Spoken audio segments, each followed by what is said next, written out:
क्या सब कुछ मैनिफेस्ट किया जा सकता है? और इस बुक में ऐसा क्या खास है जिससे रीडर्स को बहुत मज़ा आ जाए पढ़ने के बाद? तो इस किताब की सबसे बड़ी खासियत यह है कि सवाल आपका जो है कि क्या हम कुछ भी पा सकते हैं, हाँ और ना।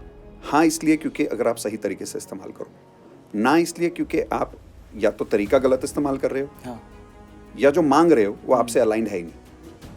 राइट कि मान लो मैं लॉ ऑफ अट्रैक्शन यूज़ करके कहता हूँ कि मैंने किताब पढ़ ली, अब मैंने एफर्मेशन बना लिया कि मैं बिल्डिंग से कूद जाऊंगा और मैं उड़ने लग जाऊंगा।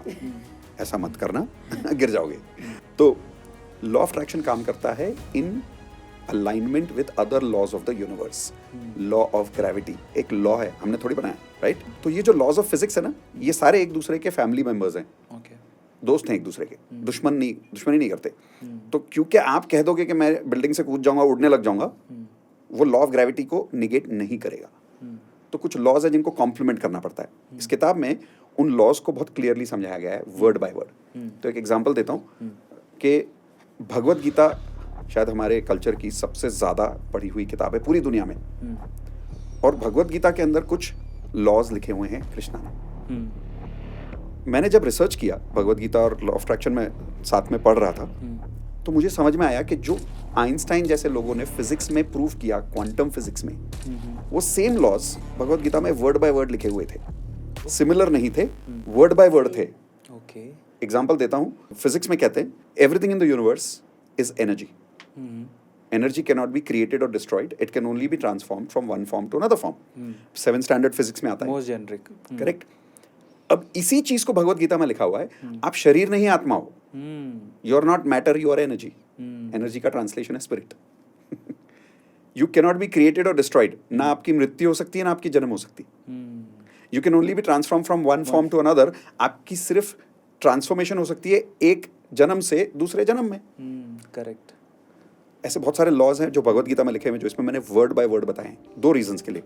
हमारा लॉजिकल माइंड पहले बिलीव चाहता है कॉन्शियसनेस में, लॉजिक चाहता है कि सच में क्या ये लॉ ऑफ अट्रैक्शन काम करता है। तो जब आप भगवत गीता के लॉज लोगे, क्वांटम फिजिक्स से मैच करोगे, तब तो सारे कंफ्यूजन खत्म हो जाएंगे ना। अब आप कैसे गलत प्रूफ कर सकते हो कि आइंस्टाइन भी गलत था और कृष्णा भी गलत थे? पॉसिबल नहीं। तो पहला पार्ट तो ये है कि लॉजिकली साइंटिफिकली लोगों को समझ में आ जाएगा कि ये कैसे काम करता है और क्यों काम करता है। और फिर इसमें तरीके दिए हुए हैं स्टेप बाय स्टेप कि एफर्मेशन कैसे बनाया जाता है।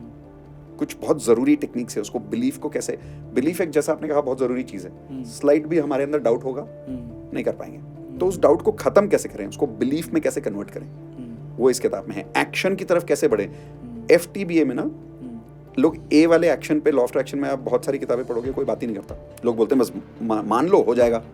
एक्शन अपने आप में एक फ्रीक्वेंसी है।